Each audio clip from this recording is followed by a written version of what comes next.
Deuxième particularité de la forme d'équivalent.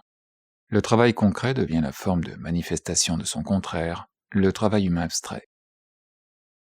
Dans l'expression de la valeur d'une marchandise, le corps de l'équivalent figure toujours comme matérialisation du travail humain abstrait, et c'est toujours le produit d'un travail particulier, concret et utile. Ce travail concret ne sert donc ici qu'à exprimer du travail abstrait. Un habit, par exemple, est-il une simple réalisation? L'activité du tailleur qui se réalise en lui n'est aussi qu'une simple forme de réalisation du travail abstrait.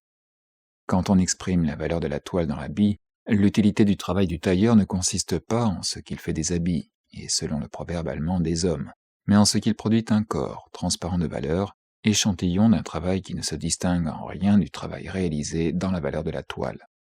Pour pouvoir s'incorporer dans un tel miroir de valeur, il faut que le travail du tailleur ne reflète lui-même rien que sa propriété de travail humain.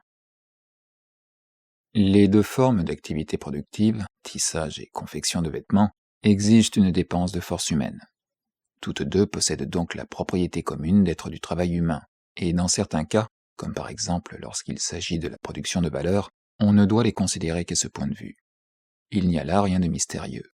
Mais dans l'expression de valeur de la marchandise, la chose est prise au rebours. Pour exprimer par exemple que le tissage, non comme tel mais en sa qualité de travail humain en général, forme la valeur de la toile, on lui oppose un autre travail, celui qui produit l'habit, l'équivalent de la toile, comme la forme expresse dans laquelle le travail humain se manifeste. Le travail du tailleur est ainsi métamorphosé en simple expression de sa propre qualité abstraite.